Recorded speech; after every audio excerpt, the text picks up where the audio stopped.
ஒரு பெரிய காடு. காடுன்னா உங்களுக்கு ஏற்கனவே அது எப்படி இருக்குங்கிறத நான் சொல்லியிருக்கிறேன். காட்டில் மிருகங்கள் மட்டும்தான் வாழும். அந்த மிருகங்கள் என்ன செய்யும்? கேங்காக இருக்கும். எலிஃபெண்ட்னா அது ஒரு கேங்காக இருக்கும். லயன்னா அது ஒரு கூட்டமாக இருக்கும். ஜெராஃபின்னா அது ஒரு கூட்டமாக இருக்கும். இதே மாதிரி ஸ்மால் அனிமல்ஸு கூட அப்படியே கூட்டமாக அது வாழ்ந்து வருமா. இப்படி தான் காட்டில் அது வாழும்போது ஒரு 2 சிங்கம் இருக்குது. 2 சிங்கத்துக்கு 2 சிங்கக்குட்டி இருக்குது. ஆண் சிங்கம் ஒன்று, பெண் சிங்கம் ஒன்று. லயன், லயனஸ் அவங்களுக்கு 2 கப்பு இருக்குதான். அந்த 2 கப்போட அவங்க வரும்போது அந்த தன்னுடைய ஷெல்டருக்கு நைட்டு வந்து சேர்ந்துருவாங்களாம். இப்படி வேட்டையாடிட்டு வரும்போது இடையில ஒரு சின்ன பேபி ஃபாக்ஸை பார்க்குறாங்க. அது அழுதுட்டுருக்குது, வழியில் நின்று கத்துது. அப்போது இந்த லயன் இருக்குது பார்த்தீங்களா, லயனஸ், அது போய் பெண் சிங்கம் போய் ஏன் அழுகிற அப்படின்னு கேட்குது. அப்போ அந்த ஃபாக்ஸ் சொல்லுது, எங்கள் அப்பா அம்மாவை காணோம், நான் அவங்கள மிஸ் பண்ணிட்டேன், எனக்கு பாதை தெரியல, அதனால் அழுதுட்டுருக்குறேங்குது. அப்போது அந்த பெண் சிங்கம் சொல்லுது, அழுகாத, வா என்னோட வா, நான் கூட்டிகிட்டு போகிறேன்னு கூட்டிகிட்டு போகுது. ஃபாக்ஸுக்கு இவங்களோட சேர்ந்து நடக்க முடியல. அதனால் கேட், டைகர், லயன்லாம் என்ன செய்யும்? அதோட கப்பை, அதோட குட்டியை வாயில் கவ்விட்டு போகும்.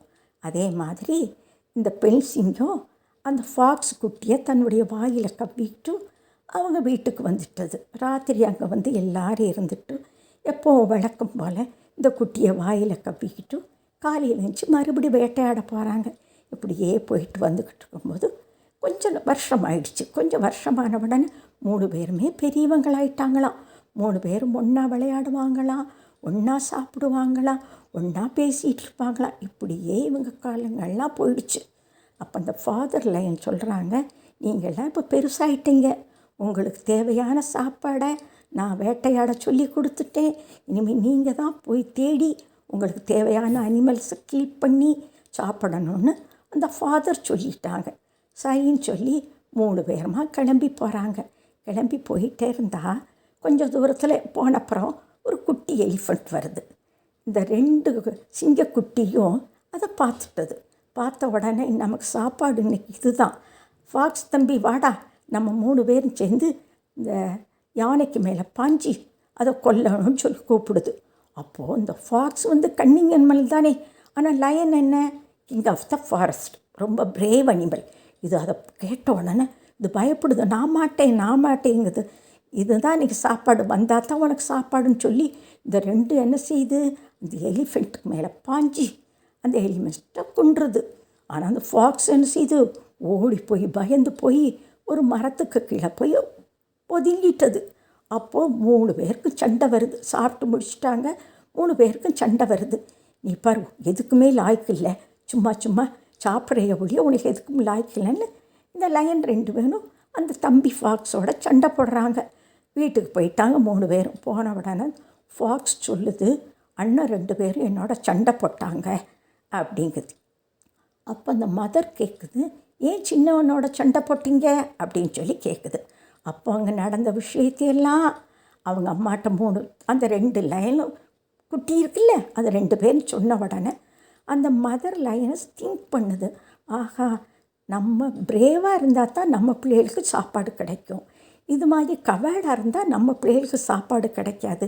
அப்போது இந்த ஃபாக்ஸும் நம்ம பிள்ளைகளோடு இருக்கிறது சரியில்லைன்னு நினச்சிட்டு ஒரு பிளான் பண்ணிட்டது, ஒரு முடிவுக்கு வந்துட்டது.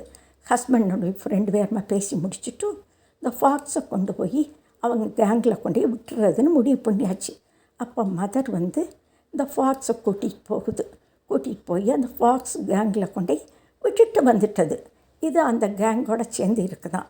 கேங்கோட சேர்ந்து இருந்தாலும் தம்பியை விட்டுட்டு இவங்க 2 பேரும் ரொம்ப கவலைப்பட்டு, இந்த 2 பிள்ளைகள் தானே, ஒன்றா வளர்ந்த பிள்ளைகள் தானே, ரொம்ப கவலைப்பட்டுட்டு இருக்கிறாங்க. ஆனால் அந்த ஃபாக்ஸும் பெருசாகிடுச்சா இப்போது, அதை என்ன செய்யுமா, 10 டேஸ்க்கு ஒருக்க ஃபாதர் மதரையும் அண்ணன்மார்களையும் பார்க்குறதுக்காக லயன் இருக்கிற இடத்துக்கு வந்துடுமா. வந்து அவங்ககிட்ட ஒரு நாள் நல்லா சாப்பிட்டுட்டு அவங்களோட இருந்து பேசிட்டு விளையாண்டுட்டு போகுமா. இந்த ஃபாக்ஸ் வாரத்தில் ஒரு நாள் அல்லது 10 டேஸ் ஒரு தடவை ஃபாதர் மதரையும் அண்ணன்மார்களையும் பார்க்க வருமா. பார்க்க வந்து அங்கே ஒரு நாள் ஸ்டே பண்ணிவிட்டு எல்லாம் சாப்பிட்டுட்டு ஜாலியாக இருந்துட்டு போகுமா. எதுக்காக இவங்களை தேடி வருது? இவங்க தானே அவங்கள வளர்த்தவங்க. அந்த நன்றிக்காக இவங்களை தேடி வருதான். பாரு, அதுக்கு 5 அறிவு உள்ள மிருகம் கூட தனக்கு நன்றி செஞ்சதை அதை எடுத்துக்கிட்டு வந்து அவன் ஃபாதர் மதரை பார்த்துட்டு அண்ணனோட விளையாட்டு போகுதான். இதனால் நமக்கு என்ன தெரியுது?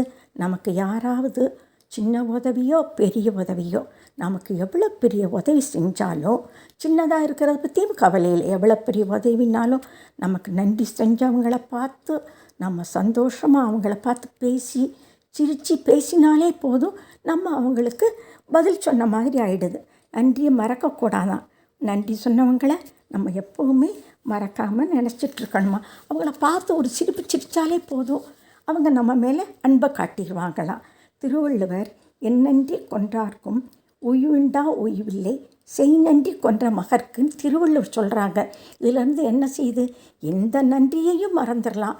ஆனால் ஒருத்தவங்க நமக்கு செஞ்ச நன்றியை நம்ம மறக்கவே கூடாதான். அதுதான் அதிலேருந்து குட்டீஸுகளாக இப்போ எல்லாம் நமக்கு ஒரு பென்சில் தர்றாங்க, நம்ம ஃப்ரெண்டு பேனா தர்றாங்க, என்ன கொடுத்தாலும் நம்ம அதுக்கு தேங்க்ஸ் சொல்லணும், நன்றி பாராட்டுமா.